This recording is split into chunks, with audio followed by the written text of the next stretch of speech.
Tempada primavera-verán en Moda Ramos. Como sempre, as mellores marcas, os mellores prezos.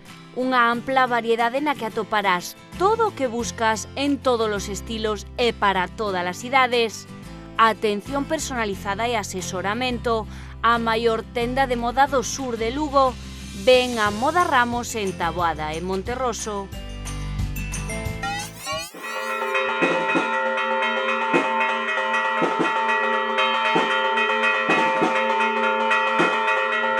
A Virxe da Saúde saíu en procesión estes días en San Pedro de Líncora.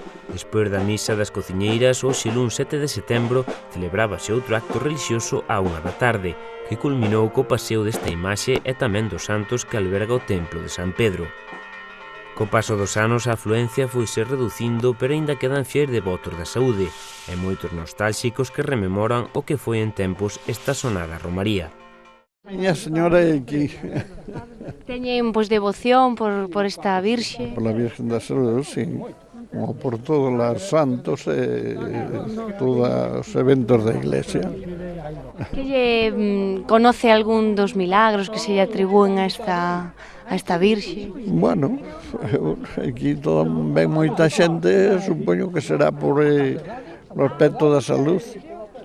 E lembra como era antiguamente esta romería, era diferente á de hoxe? Diferente agora, era moito mellor que agora.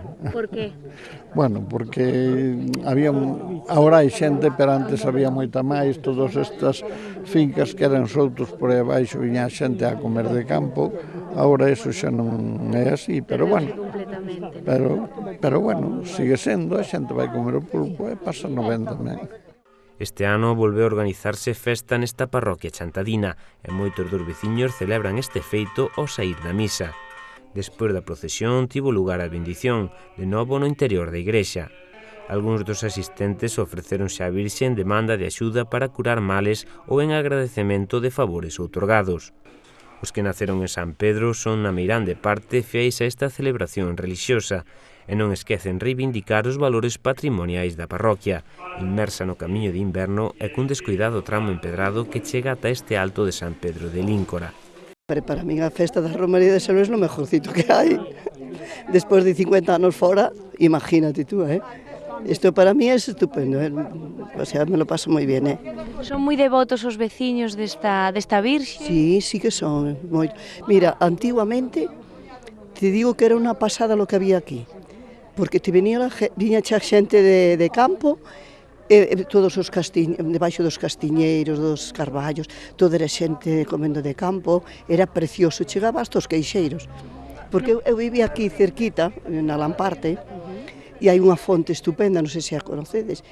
Era unha preciosidade aquilo, de verdad, era, bueno, a xente viña a beber, porque estaban comendo de campo, entonces baixaban abaixo, hai unha empedrada no campo da festa reto para baixo e a outra por aquí, que é o camiño de Santiago.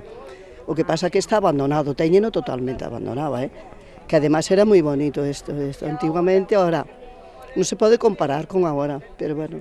Bueno, non estaría mal recuperalo tamén no aspecto festivo, non? Hombre, claro, positivo. Por exemplo, hoxe, ayer e hoxe, levei unha alegría moi grande. Que levaban anos que non tiñan festa, entonces, recorda aqueles tempos. Non xa había orquestas, non xa había nada desto, era xa banda. Era precioso, mira, aquelas pasodobles, era precioso aquelas festas. Eu recordaba, a veces hasta me dá morriña, de verdad.